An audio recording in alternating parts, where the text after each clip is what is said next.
Ini aku lagi lihat postingan yang cukup menarik dari Indonesia Stock Exchange, judulnya menyesal ambil KPR buru-buru. Nanti linknya aku taruh di deskripsi buat kamu yang mau baca karena komentarnya juga lumayan menarik. Cuman aku mau bacain dulu ceritanya karena pendek juga sih. Jadi ini dari Ilham, berusia 31 tahun. Setelah menikah, akhirnya saya dan istri berhasil membeli rumah impian kami. Rumah yang besar dan terlihat megah, namun terpaksa pilih lokasi di pinggir kota karena budgetnya terbatas. Kami menggunakan semua tabungan yang kami punya untuk uang muka, ditambah lagi cicilan bulanannya sangat mepet dengan gaji saya. Tapi kami lupa bahwa ada biaya lain yang juga perlu dipertimbangkan. Beberapa minggu setelah pindah, atap rumah bocor, pipa air bermasalah, dan kami terpaksa menggunakan dana darurat untuk memperbaikinya. Belum lagi untuk membeli furniture yang serba mahal. Tak lama setelah itu, istri saya hamil. Setelah itu, saya baru sadar bahwa kami belum menyiapkan uang untuk biaya persalinan. Saya mulai stres dan khawatir dari mana bisa mendapatkan uang tersebut. Keuangan kami semakin berantakan dan rasanya hidup jadi sempit. Kami tidak bisa lagi menikmati hal-hal kecil, apalagi menabung untuk masa depan. Pekerjaan pun jadi makin berat. Rumah yang kami pilih terlalu jauh dari kantor dan akses transportasi sulit. Setiap bulan kami berdua menghabiskan lebih dari 1,5 juta hanya untuk biaya transportasi. Bahkan, ketika saya mendapat tawaran pekerjaan yang lebih baik di kota lain, kami tidak bisa pindah rumah karena sudah terikat cicilan rumah. Kami sangat menyesal dengan keputusan terburu-buru membeli rumah. Saya sering berpikir, seandainya dulu kami lebih sabar, bijaksana dalam memilih tempat tinggal, sesuai dengan kebutuhan dan kemampuan, bukan hanya sekedar keinginan. Mungkin kami masih punya sisa tabungan.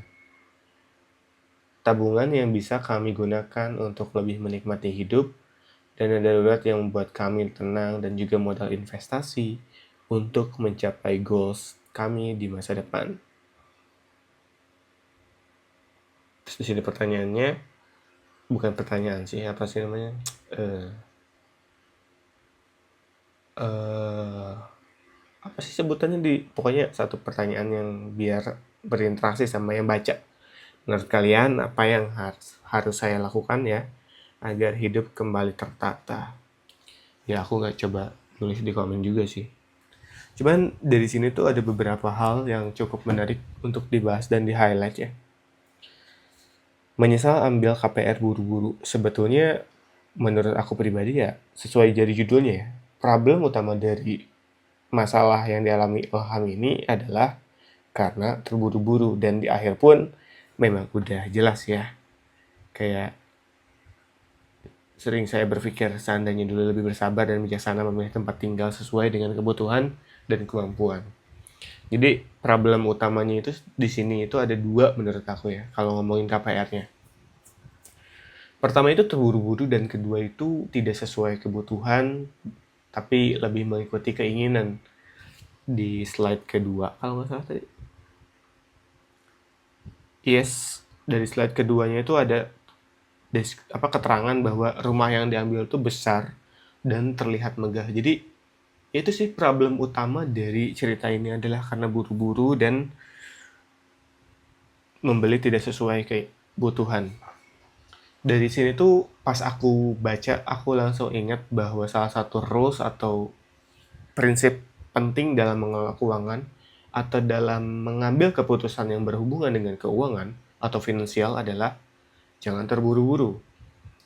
Dan sebetulnya variabel-variabel yang pengen aku angkat ada semua di cerita ini. Ini aku nggak tahu sih apakah cerita nyata atau memang cerita yang dibuat untuk menyampaikan sebuah pelajaran. Karena menurut aku ini ceritanya sangat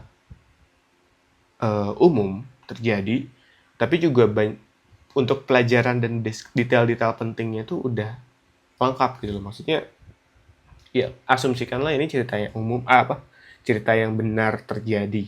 Jadi ya udah di sini aku cuma pengen ngambil pelajaran-pelajaran yang bisa aku ambil aja dan sekaligus pengingat untuk aku ke depannya gitu loh bahwa Pertama, jangan terburu-buru untuk mengambil hunian, untuk mengambil tempat tinggal.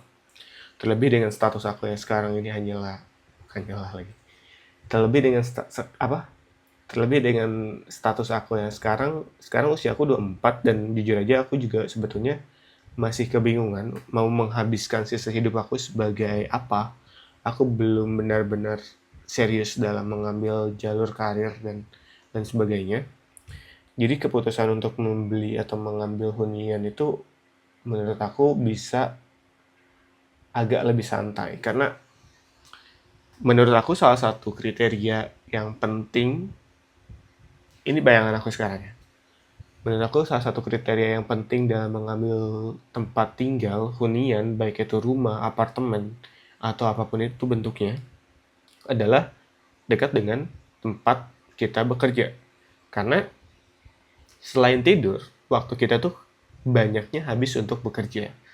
Sehingga ya menurut aku salah satu pertimbangan yang berat ketika mengambil rumah atau hunian adalah dekat atau tidaknya dengan tempat kerja. Ya karena kalau misalkan kita jauh dari tempat kerja seperti yang dialami Ilham ini, kan pada akhirnya pengeluaran per bulannya sampai 1,5 juta hanya untuk transportasi. Belum lagi waktu yang dihabiskan dalam perjalanan dari rumah ke tempat kerja. Jadi salah satu pertimbangan aku ketika mungkin nanti ingin mengambil hunian adalah dekat atau tidaknya dengan tempat kerja. Kalaupun ternyata aku bekerja secara fleksibel, mungkin salah satu pertimbangannya adalah aku ingin punya hunian yang memang untuk SD dan TK itu tuh dekat. Jadi mungkin aku akan mencari TK dan SD dulu untuk anak nanti, baru nyari huniannya. Jadi kalau ada TK dan SD yang bagus, yang memang nanti aku sesuaikan dengan aset dan kemampuan finansial aku, baru aku nyari rumah yang di sekitar situ. Kalau memang rumahnya udah terlalu mahal, mungkin akan memutuskan untuk kontrak dulu. Karena ya tadi prinsipnya itu aku nggak pengen buru-buru untuk mengambil hunian, karena aku tahu itu tuh akan berdampak sangat besar ke banyak hal. Kayak tadi kan ketika mengambil KPR, mengambil hunian, itu tuh nggak cuman hunian aja. Ada juga kayak dana-dana yang tidak terduga, kayak pipa bocor tadi. Oh, atap rumah bocor, terus pipa airnya juga bermasalah. Itu kan juga jadi pertimbangan, karena itu akan memakan cost juga. Belum lagi kalau misalkan beli atau ngambil huniannya itu yang masih kosong, cuman bangunannya aja. Ya furniture juga mahal. Untuk dapat kasur yang berkualitas, kan kita sepertiga hidup kita habis untuk tidur ya. Kasur yang berkualitas juga bukannya murah gitu loh. Itu harus direncanakan secara matang. Belum lagi ini tambahan istrinya yang hamil, belum mempersiapkan biaya untuk persalinan. Aku juga nggak bisa banyak komen sih soal ini, karena aku nggak tahu apakah biaya persalinan itu bisa di cover sama asuransi atau enggak. Kalau misalkan bisa, kan sebetulnya bisa mempersiapkan dengan asuransi juga, walaupun tetap harus ada lagi dana eksternal untuk hal-hal yang tidak terduga.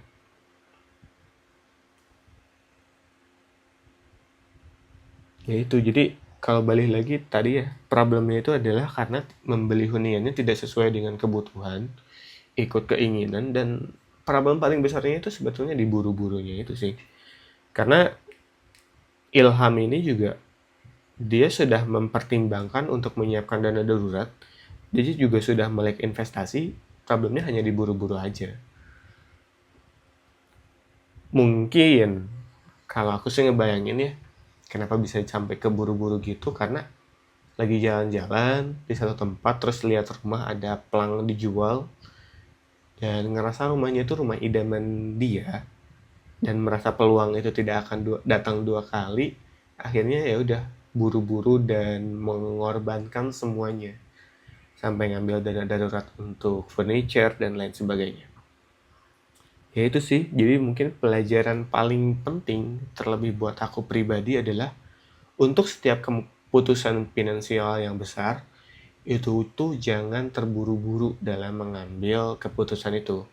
Pastikan untuk menimbang-nimbang resikonya secara matang, pastikan untuk benar-benar memperhitungkan. Karena bahkan kalau nggak salah kata Nassim Taleb, penulis buku The Black Swan, Resiko itu adalah segala sesuatu yang ada setelah apa yang kita pikirkan. Jadi kita udah memikirkan semua skenario yang kemungkinan terjadi nih, kita udah memikirkan apa kemungkinan-kemungkinan buruk. Nah, itu tuh udah tidak menjadi risiko karena kita sudah mengantisipasi kemungkinan-kemungkinan itu terjadi. Resiko adalah apa yang tidak kita pikirkan. Kayak misalkan mungkin bagi banyak orang, keputusan untuk mengambil KPR itu cukup dengan menyiapkan DP-nya aja cukup untuk menyiapkan uang mukanya aja. Padahal mungkin nanti akan ada biaya balik nama, mungkin ya, aku nggak tahu. Belum lagi nanti ada biaya perbaikan kalau misalkan ada kerusakan-kerusakan minor, biaya-biaya furniture tambahan, dan mungkin bagi sebagian orang bahkan nggak tahu kalau misalkan yang terbiasa sama orang tua ya, bahwa ya ada biaya listrik, biaya air, biaya keamanan, dan lain sebagainya. Kalau nggak salah itu ada istilahnya tapi aku nggak tahu sih. Cuman itu jadi biaya-biaya yang harus dipertimbangkan ketika memang memutuskan untuk mengambil hunian. Jadi ya itu prinsipnya, agar tidak seperti Ilham, jangan terburu-buru dalam mengambil keputusan finansial, apalagi itu keputusan finansial yang besar seperti hunian, atau mungkin kamu pengen ngambil mobil. Jadi harus disesuaikan dengan porsi dan kemampuan finansial kamu. Karena ya nanti yang ngalamin berat dan senengnya itu kalau misalkan sesuai rencana, ya kamu juga sih. Ya mungkin itu aja sih video kali ini, karena ini bener-bener bagus banget tulisannya, jadi nge-trigger aku buat bikin video ini. Oh iya, ada satu hal yang aku kelewatan buat sampein, dan cukup penting aku untuk disampaikan. Salah satu faktor yang bikin orang terburu-buru untuk mengambil properti atau hunian adalah karena takut harga properti yang terus naik. Dan ya memang benar sih, kalau lihat faktanya di lapangan kayak biaya kontrakan naik, biaya tanah naik, dan lain-lain. Cuman kalau kita coba pikirin secara jernih, kita pikirin nggak buru-buru, lebih objektif, pada dasarnya juga kalau propertinya naik terus, akan susah untuk nemu pembeli yang memiliki kemampuan setara. Kayak misalkan, setahu aku dari beberapa akun yang aku follow di Instagram,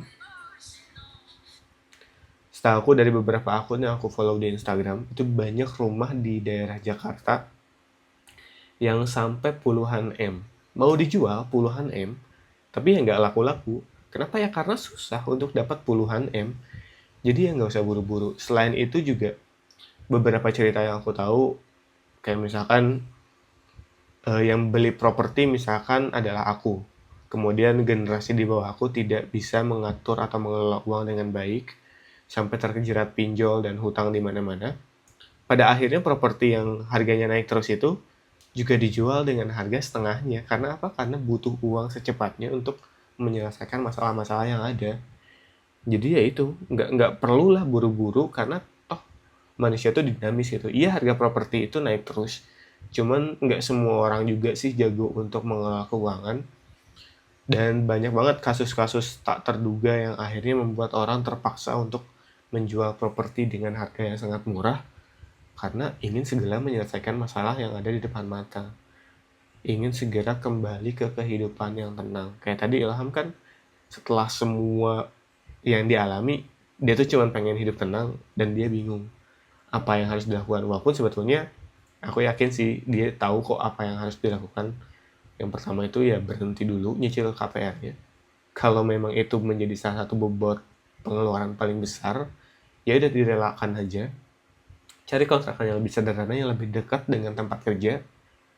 Karena itu kan yang pengen di-achieve kan, pengen ngambil balik ketenangan yang ada di zaman dulu, yang bisa menikmati kebahagiaan-kebahagiaan kecil, yang bisa menyisihkan dana darurat untuk keperluan yang memang mendesak, dan bisa berinvestasi. Nanti dari sana bisa membangun lagi kekayaannya dengan lebih tenang dan lebih rasional. Ya itu aja sih yang lewat tadi belum aku sampaikan. Jadi mungkin aku review singkat. Salah satu faktor yang membuat orang terburu-buru untuk membeli properti adalah karena takut harga properti naik terus. Padahal ya nggak semua orang bisa mengelola keuangan dengan baik, dan banyak yang menjual properti di luar harga pasarannya. Diskonnya bisa sampai 50% karena benar-benar BU. Udah sih itu aja.